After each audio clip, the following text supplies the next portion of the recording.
I live my life a quarter mile at a time.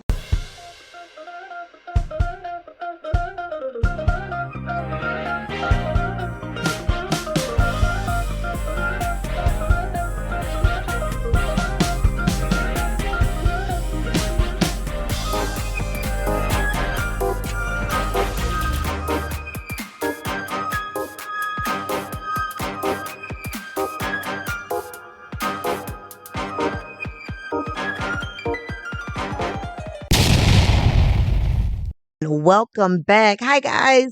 Thank you Hey, for coming back. We're back. I'm so excited. we did it. We made it. Made it made to it. another episode. Another episode. Welcome back to the Quarter Mile Podcast.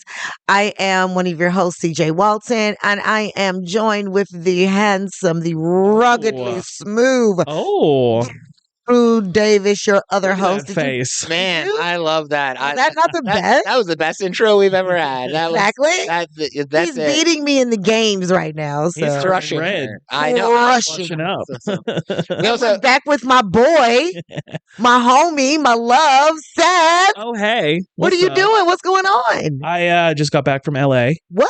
Yeah, I was Are you out there. serious? Yeah, I saw 30 Seconds to Mars, so I just made like a whole weekend out of it. so cool. Got to see Reservoir Dogs on 35 millimeter at Tarantino's movie theater. So Okay. it was pretty great.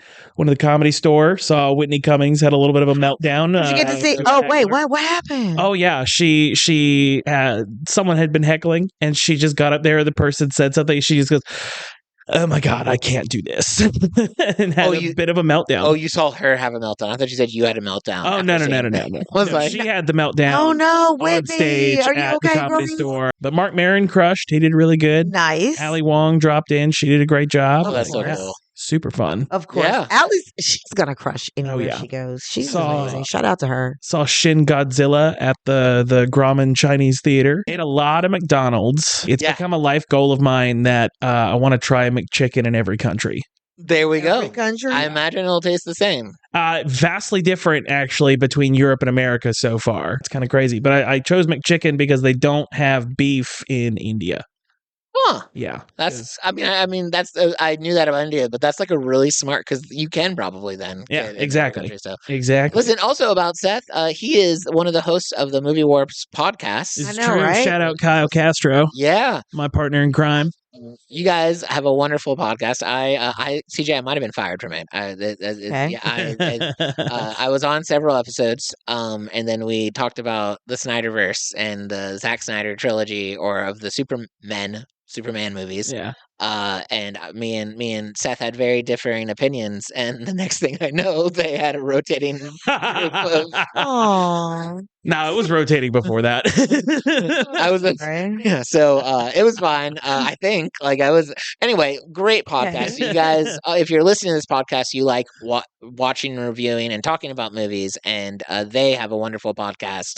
It's one of my favorites. It's thank you. I mean that, and I mean that as a person, but also if you go to the Buzzsprout website for the Quarter Mile Podcast, it shows our favorite podcast, and it's literally on that list. So if you're like, how can I get to the Movie Wars podcast in a more difficult way than just typing it on Google? Go to our website, go to favorite podcasts. It's there.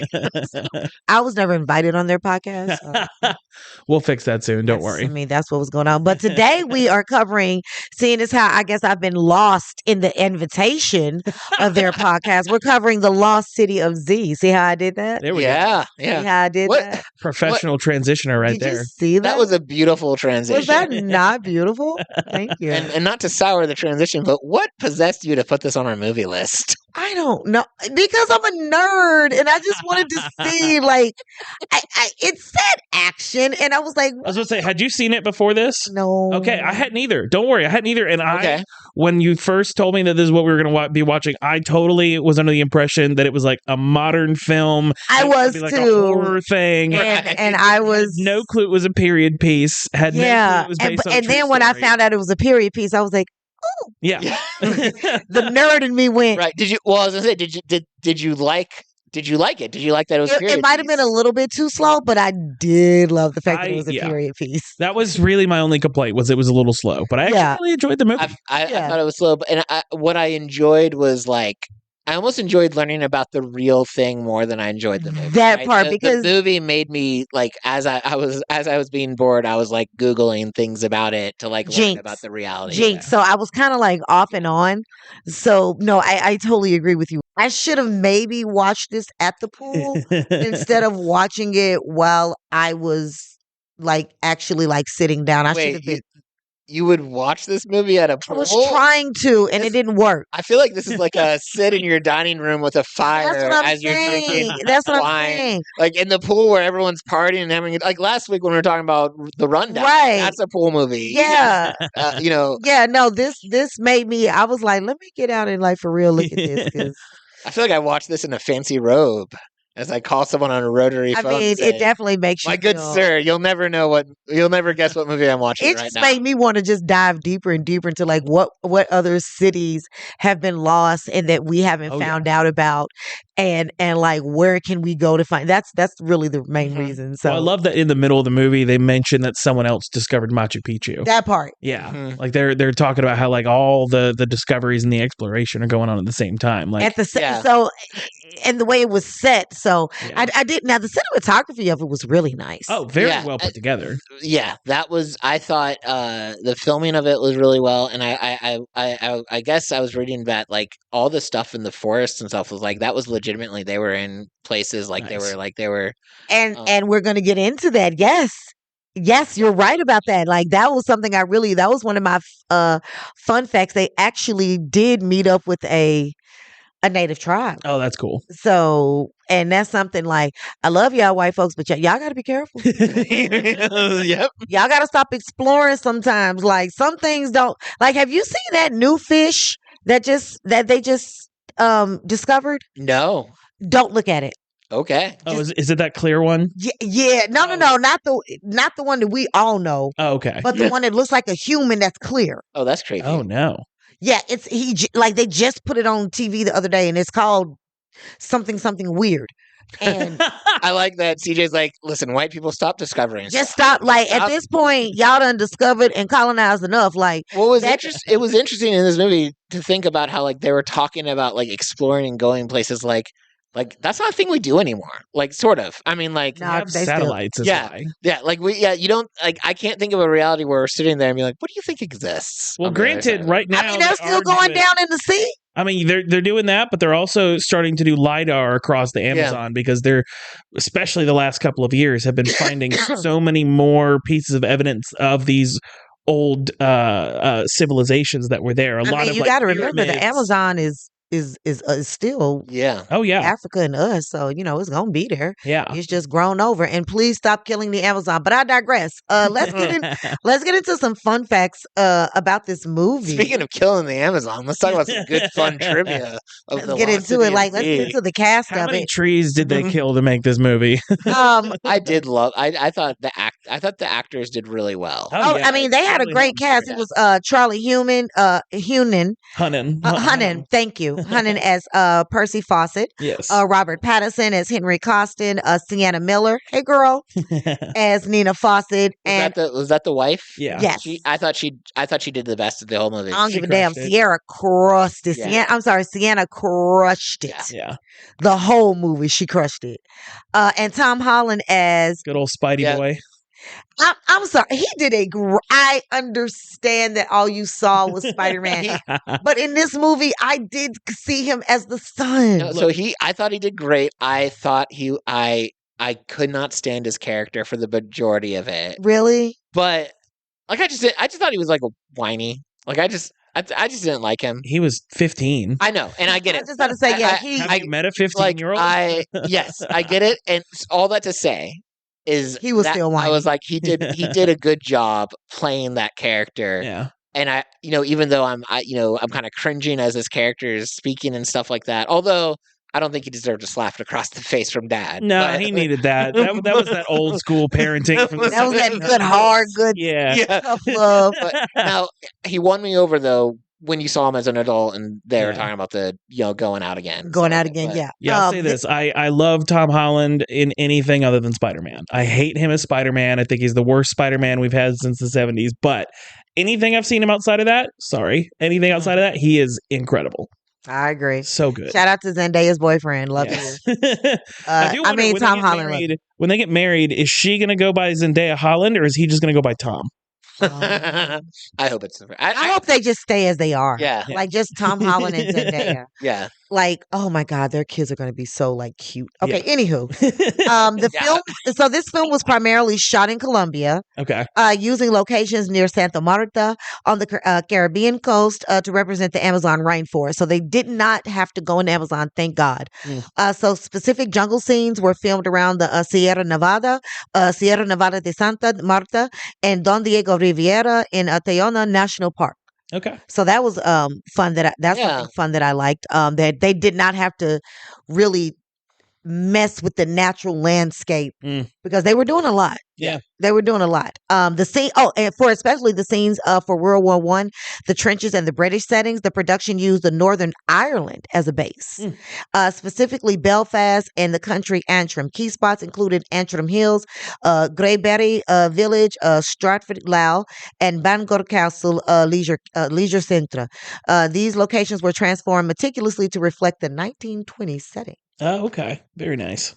I mean, it looked good. Like I think anywhere in they did a really good job. They making yeah. Like they did. Let me go back. Y'all keep talking. I mean, yeah. At no point did I ever not believe they were where they said they were. Yeah. Right. So they budgeted $30 million estimate. What do you think they made? Oh, I bet they barely doubled. You're right. Yeah, I highly doubt they made more than 100 million.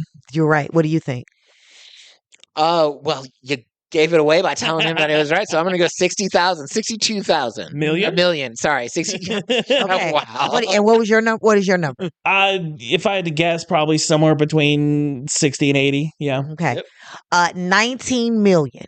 That's what they made. That's it. The budgeted was 30 million. Opening weekend made 110,000. But by the way, it opened in 2017. 8 million between US and Canada, and gross worldwide was only 19,263,938. That's crazy. But that kind of makes sense to me for a couple of reasons. One, I don't remember hearing that this movie existed. Like, I don't remember. I remember when it came out, but I was under the impression it was a very different movie. I was under the impression that it was going to be like a popcorn action.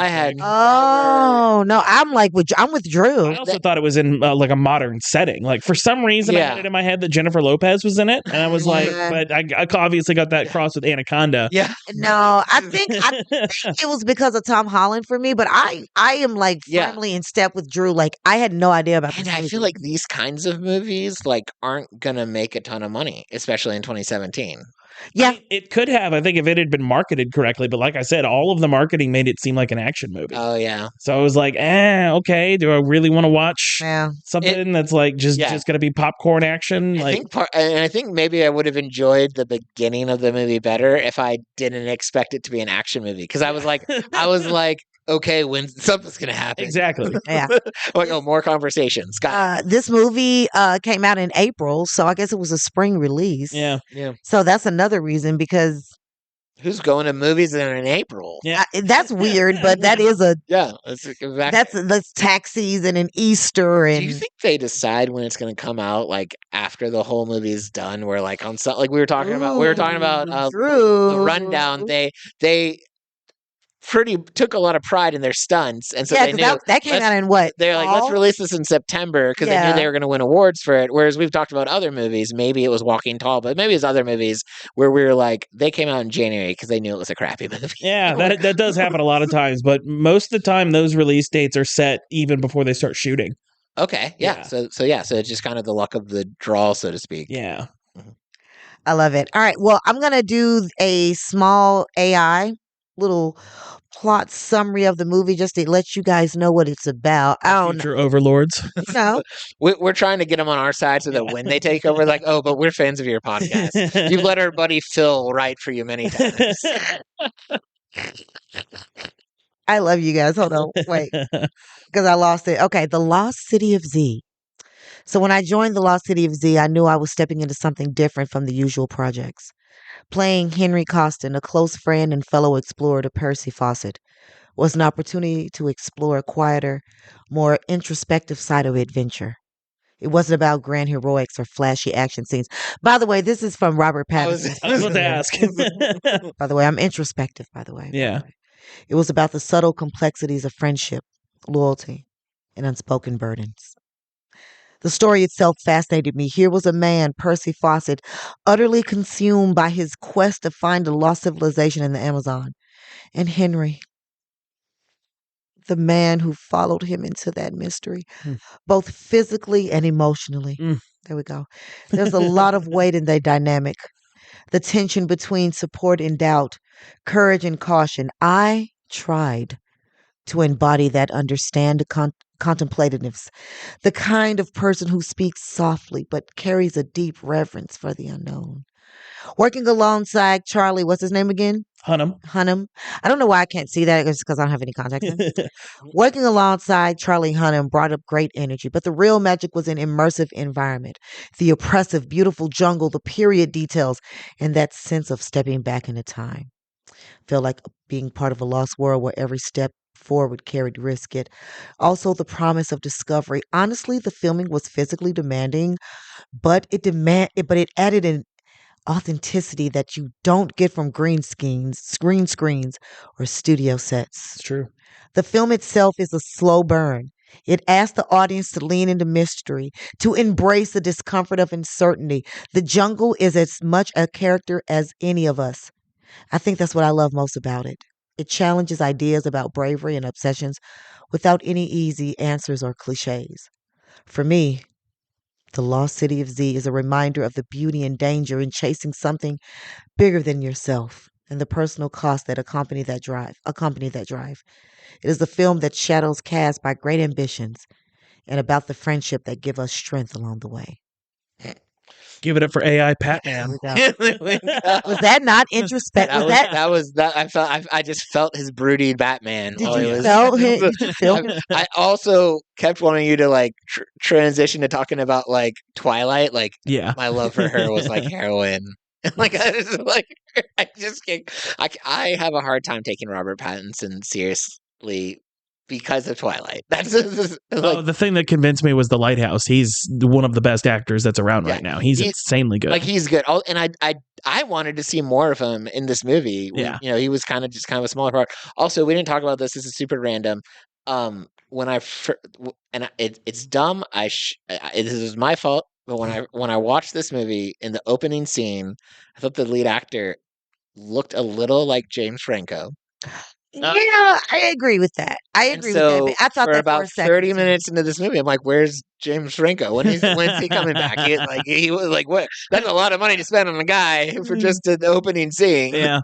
Oh, that's great. Yeah, I agree with that. I agree with that. But this movie was it was slow. Yeah. So slow. It was so slow, but I'm not saying it was a bad movie. I'm just saying it was slow. Yeah, I wish I had realized it was supposed to be a biopic when I went into it, because Me then too. usually those are slower. And Yeah. that's fine because it's telling a very specific type of story. Mhm. If I'd known that, I think that wouldn't have bothered me as much. But yeah, like we've been saying this whole time, I was expecting the polar opposite of what Yeah. this ended up being. I agree. Like I thought I was going into it like, yeah, like, and the only scene it was the opening scene when they were hunting. Yeah. Mhm.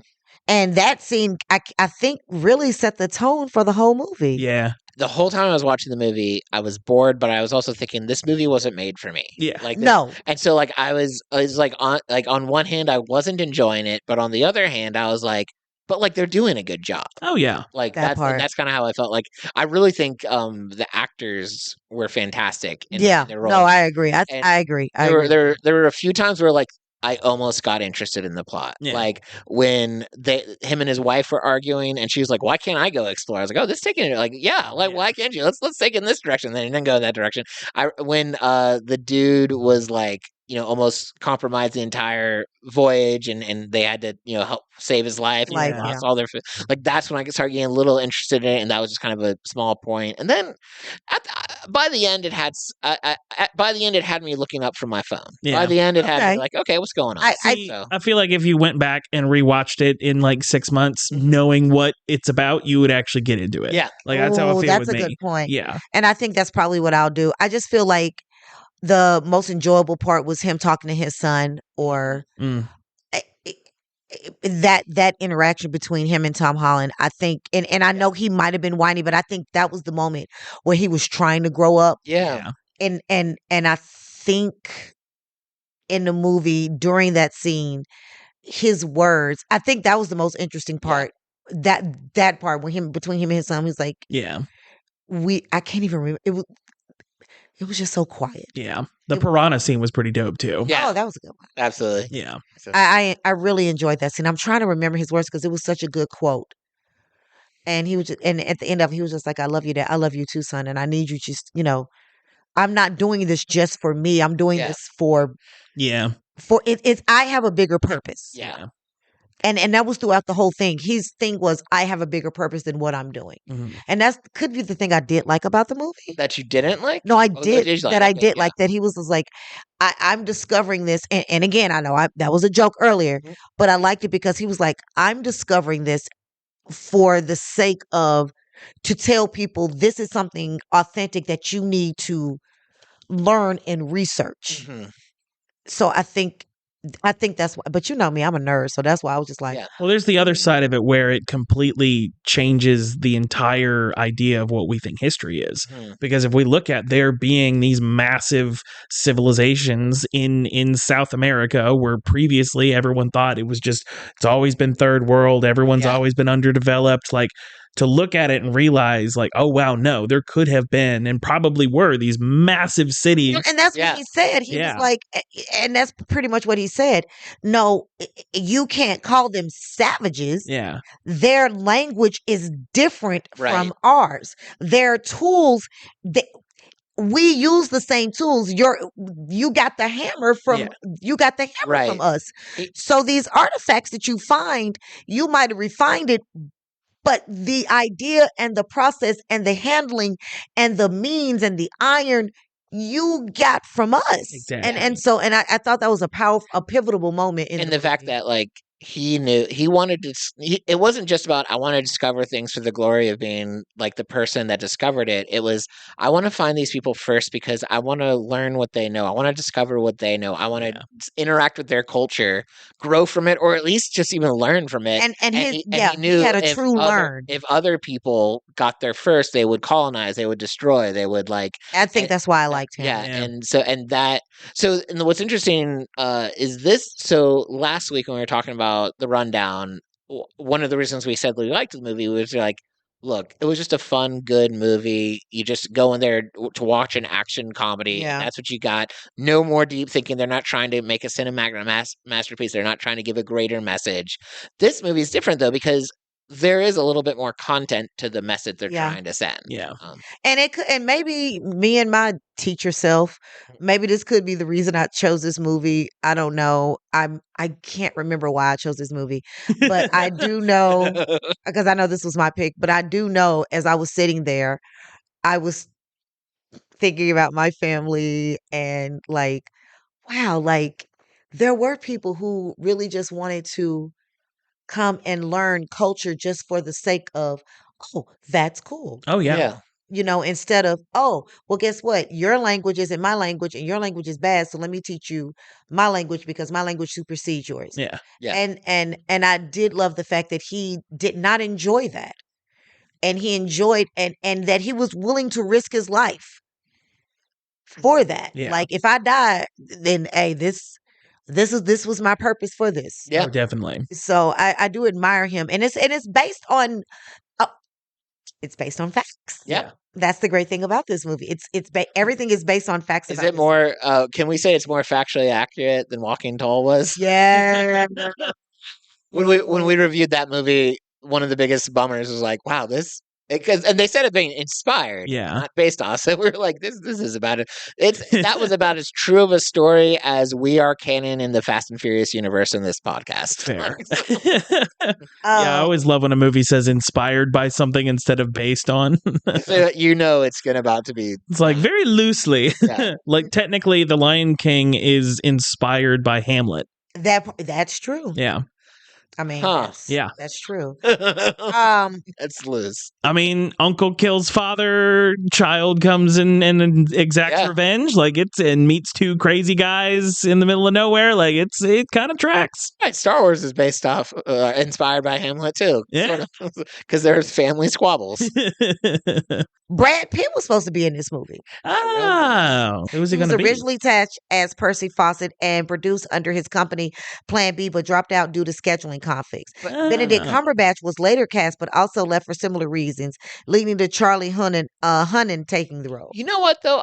Maybe it's just me. So first of all, I should ask this. Charlie Hunnam, not like a huge well-known actor, right? Or No, he's pretty well known. Okay. He was the star of Sons of Anarchy. He's had a bunch of other movies. Star of King Arthur. I was just about to say, yeah, he did Legend of the Sword, The Gentleman, Last Looks. Because I was just thinking, if I watched this movie and like the lead was Brad Pitt, that big name of an actor would take away from, in the same way that it took me a while to like look at Tom Holland and not think Spider-Man. Rebel Moon. I feel like it would be like way bigger. Oh, he was in Rebel Moon. I forgot about that. Yeah, that's Seth's jam.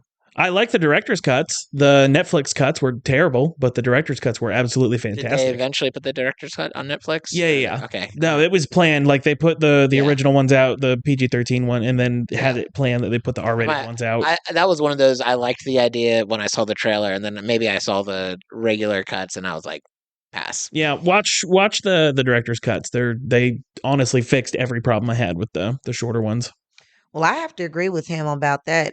Charlie was the third actor to tap in. And after that, it was just like boom, boom, boom, boom, boom for him. Yeah. So congratulations to him. And he honestly, I have to agree with you. Maybe Benedict, maybe been a little bit better, but no, Charlie. Yeah.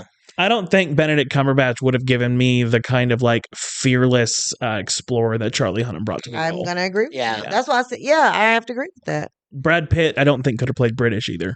No. I could maybe see Benedict in it. That's why I said maybe Benedict because he's but this Brad, way. like Brad Pitt, but definitely like there's so many other roles that I've seen Brad Pitt in that it would take me about like 3/4 of the movie before I'm like, okay. Ultimately, for what they made, I think everything fell together correctly. It's unfortunate it didn't make more money because if you look at it, the reviews are actually really good. It's got an 82% on Rotten Tomatoes, which is fantastic for a movie that technically flopped. Yeah.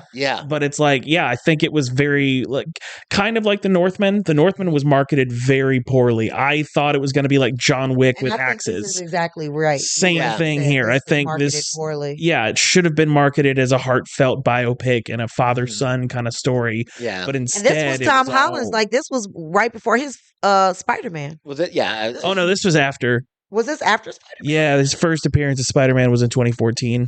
Okay, yeah, this is 2017. Yeah. Oh, okay, because I thought this was before Spider-Man. Maybe it was 2015, but no, it was right after. It might have been before his first Spider-Man movie, but he was in Civil War as Spider-Man. True. Yeah. Should we rate it? Yeah, let's rate it. All right. Let's rate it. I want to rate it. I'm gonna go with just fast. Okay. Right. Remind me what the scale is. Oh, so sorry. So it's not like you haven't been here before. Sorry, Seth. Well, figure it out. Figure it out. No. So it's too fast. You loved it. Yeah. It made everything better. Fast. You liked it. What is it? Furious. Furious is you didn't like it. You didn't like it, and Too Furious is you hate it. Your life is worse. You're going to jump off the bridge because of it. No, I think Fast is accurate. I think if I rewatch it, it might get to a Too Fast eventually, but just because of my expectations coming in and what I got out of it was a little different. Like, definitely was well made. Like, as we've said, the cinematography is beautiful. The music actually every now and then the music. That's something I didn't do was look up the soundtrack. I usually always look up the soundtrack. Yeah.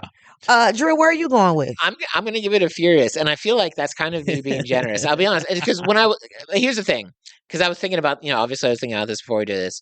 If we were just rating it on personal enjoyment level, I would have to give it a 2 Furious. Yeah. I really didn't. I was annoyed that I was in my head. I was like, I have other things I could be doing, but I'm watching this movie. Got it.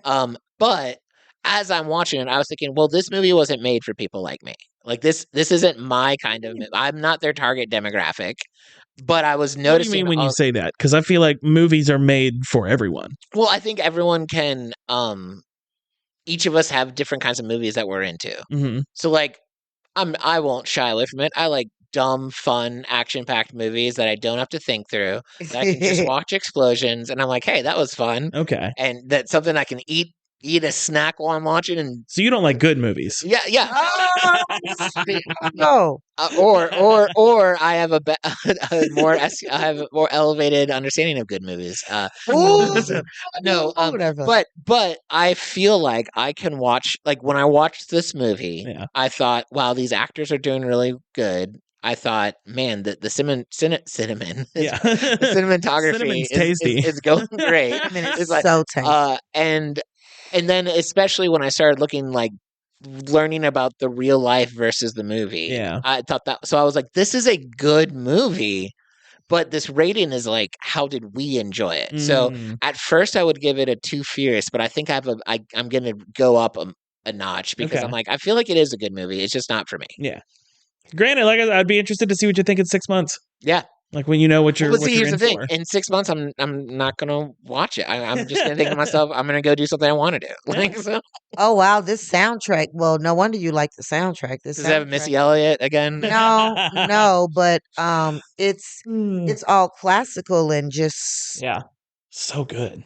it's all classical and Igor Stravinsky, Oh, Maurice nice. Ravel, Johann Strauss, Yeah. Wolfgang Amadeus Mozart, Yeah, that tracks. Leonard See, so Skinner. okay. Giuseppe Verdi, Here's Maurice something. Ravel, This makes me incredibly happy because every now and then, Johann Sebastian Bach. there we go. Every now and then you'll get a movie like this where it's like you could listen to the music and be like, "Oh, that's pretty." But Tarantino recently talked about why he never has scores for his movies. He only does soundtracks where he gets other songs that have already existed to fuel his movies, and it's because he's like, these are the things that inspired me to write the story. Why would I go get someone else to try to reinterpret what I've already put down That's true. when I can go directly to Yeah. the source? And that's Oh, what this wow. feels like, is with the classical music, you're going to a place that already existed and using it to elevate the story you're Yeah. telling. That's so interesting because, like, Piano it's funny how we sonata. can look at different movies, and sometimes you'll look at the cast and you'll Mm. be like, it's stacked. We A few weeks ago we reviewed the movie Takers, and we hated it because I hated it because I was like, because I really, when I saw that cast, I was like, this is gonna be a great movie, and Interesting. then it was not. But like in this, someone looked at this movie. Actually, you guys, as we're talking about it, and are like, it's stacked when you look at like the composers and stuff Yeah. like that. And Wow, I would have had it. I mean, it was fine. I'm not saying like I wasn't like, oh, I've never thought to a movie, man, the soundtrack's what really messed it up for me or whatever. Oh, But I didn't notice it. I have seen Uh, some movies. Violin concerto in E major. No wonder I liked it. There we go. CJ's a sucker for E major, man. Give her the most basic music key, and she's like, that's It's better than A minor. Piano sonata. it's true. Piano sonata. Number Minors are 30 in E sad. major. I don't do my minors, but the majors, baby. Minors are great for sad stuff. Così fan tutti. And for getting minerals out of the ground. That's true. Oh, man. And for going to school. So, yeah. I want to listen to that right now. I want to listen to that right Do now. we do you got best bits for I us? do, and I want to so- see what so- you guys think. So this is the other random thing we do. We alternate, and whoever's doing it, it's CJ's turn to do it. She's going to give us 3 scenes. Okay. She's going to probably tell us the qualifying factor for it, but the part of the game is you don't have to. You can just give them 3 scenes and see what happens. Cool. But she's usually nice and lets us know. And you're going to try to pick like what you think is her best by her qualification. Okay. If you get it correct, I get a point. Like you're on my team, kind of. Oh, okay. If you get it incorrect, and same with me, then she gets a point. Okay. And currently, our scores, I'm up 4. Which is You great are up because last season I lost this game for the first time. This is technically only 3rd, but I was undefeated until season 2, Nice. and so I feel like this is my comeback story. There you go. It's like Rocky 2. Okay, so these are the scenes that really just kind of jarred me, or just kind of like just had me just like sitting there for a second. And we're picking your favorite. The ones Okay. that I was like, huh. The scene where they met the natives and they started calling out amigos, amigos. And they like all started fighting, and they surrounded them. All of that. The one at the beginning or the one at the near the end? What's that? The one I'm thinking of was closer to the beginning. Was The it? one I'm thinking of is closer to Well, there was two big ones. There was the one at the near the beginning, and then the one with Tom Holland where they get chased, and then the other tribe comes in. Yeah. that one. Okay. That So one near the when end. both tribes, and then the guy gets hit with the arrow. Yeah. Or the big spear. The big spear, Yeah. Okay. The scene where they were giving I'm glad the I speech asked. about Me too. how the white man impeded on them. They already had a caste system, but he was calling them savages. Mm. And he was standing there talking, and like, maybe we have impeded on them, but not in the way that you thinking. And it was a really good speech. Yeah. And the opening scene where we talked about where they were hunting, because I feel like that scene set the tone. So which scene do you think that I was like, huh? The most pensive, the most moved by. The most moved by. I like the Okay. word pensive. That's one of my favorite words. I feel like just based on vibes alone, I feel like it's the scene where he's addressing all the people that he's talking about, like how they call them savages and everything. Mm, Okay. That's the one that I get the vibe from. Okay. those are three really good scenes. Yeah. I mean, and like hard to pick. I feel like I could make an argument for any one of those scenes. Oh, definitely. But here's the direction I'm gonna take.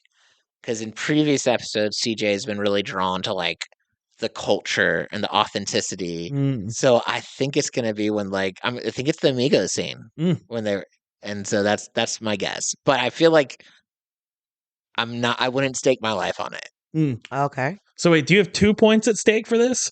Like me and you? Or, Yeah. So okay. if one of us is right and one of us is wrong, we each get a point. Okay. But yeah. Okay. It was his scene. Haha. Okay, there we go. Because that Amigo scene really, You're welcome. really, really did something to me. Like Wait. the scene where they came and the natives met each other. What And you were talking about? So that was the scene I his. guessed. That was your guess. Yes, that Yeah. did. But the scene Okay. that really just made me do this. Wait, what did he say? Let me rewind back. Yeah. Was him speaking to them, and it was the last speech that he was giving to them. And he was like, what makes you think that they're like us? He was like, because they are. Yeah. Just because they don't. Huh. Yeah. It was a beautiful No, it was a great scene. Yeah. It was up there with the yes, we're equal in mind but not in body scene. but not in body. Yeah. But that when they met the natives, because they were real natives, Yeah. that was it was a hard choice between those two. Yeah, those were good. That was a good. That might have been one of our best bits as far as like Yeah. hard to pick. There you go. I wonder if the natives. So, did you ever hear of a movie called End of the Spear? I did. No. Yeah. About Elizabeth Elliot's husband, who he and 4 other missionaries went to contact a uncontacted tribe and got killed, and then years later his son Mm. went back and ended up confronting the guy who actually killed his father. I wonder if it's the same tribe, because I feel like after that movie, because all of the locals acted in that movie, I feel like they kind of all got into playing those characters later on. I don't know. Yeah. My gut reaction is it feels like just from the 2 movies it is a different tribe, but I really have no idea. Yeah. That's a good question. I would like to know. Let us know. Yeah. And while you're at it, do you have someone you want to stick to at the end of the spear with? Do you want to go on a voyage with anyone? Well, if you do, send them the Quarter Mile Podcast. Let us know. That was as bad as Kyle's. I figured I didn't want you to feel too homesick from your other podcast, so I thought I would give you that part. No, so, I but, appreciate it. This was fun. Yeah. This was fun. I'm glad. Did you enjoy this? Absolutely. What you got coming up? Nothing much this month. I'm trying to get some out of town stuff happening next month, but yeah, as of now, just chilling. Chilling. Yeah. Like a villain. Working on some new bits that I tried out in front of like 4 people last night. Yeah, that was good. I was gonna say it's been nice seeing you back out again. Oh yeah. No, I had some personal stuff happen, so I had to take a few months off, but no, I've been back out since about April, and it's been good. Good. Yeah. Good. Cool. We miss you. Yeah. We miss you. This was a good movie. Well, I enjoyed it. If you guys, Some of us didn't. some of us didn't, and that's okay. It's not for fun. everyone, but if you feel like watching a periodical piece on something that actually happened and someone that actually went in exploring, check this movie out. Yeah. Check this movie out. Shout out to we didn't shout out our sponsor. Shout out to D&D Fitness. Yeah. I got a show with them September 20th in Olive Branch, Mississippi at You're gonna eat some good food. brewery. There you go. But we'll go to my page and you'll find where it's at. Yes, you know, go to Instagram, go to Facebook, go to TikTok, go to YouTube. You can check us out all over there. Like we're everywhere. Like we're everywhere. Got a big following on Truth.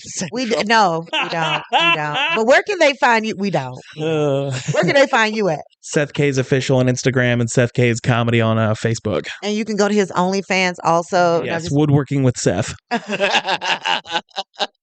There's a bit behind that. We'll talk about that later. Do you have anything coming up? I don't have any OnlyFans. Some other fans, but not some OnlyFans. Yeah, so I would say if anyone wants to check out something that I'm doing comedy related, by now my new specials come out. It came out on August 30th. There you go. And you can find it on all the things. It's called Actually Funny.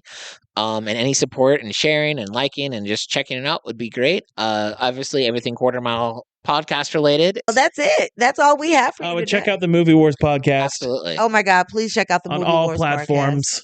It's on all platforms, like he said. So, and you know that's what he wants you to do. By the time this one comes out, I think the Jay Flake episodes will be. Oh yeah, that'll be good. All of their episodes are good. All their movies, they pick good movies. If you want to see the ones with both me and Seth, check out The Crow. The whole Crow series. The whole Crow series. Series. Wow, I love The Crow. We also did a couple of, like one-offs. I think we did American Psycho. Yeah, and then we did Upgrade. Yep. And we did the Superman, the Zack Snyder trilogy. Yeah. And Seth and I are still friends, but when you listen to that one, you will think we hate each other. That's what he thinks. Well, I did get fired right after that one. So, and then Seth wasn't in the comedy scene for months. So there's a lot of evidence that misunderstanding. Yeah, it really was. Yeah, it was the misunderstanding was Seth thought the Snyder Cut was good movies. No, that's the understanding. I'm so over them. You guys. There's a reason we're on the other side of the couch from each other. Absolutely. You guys are great. No, thank you guys so much, and make sure you live your life a quarter mile at a time. We'll see you next time, and make sure you just follow us forever. Follow us home. I hope to see you tonight when I'm at my house. All right. Wait.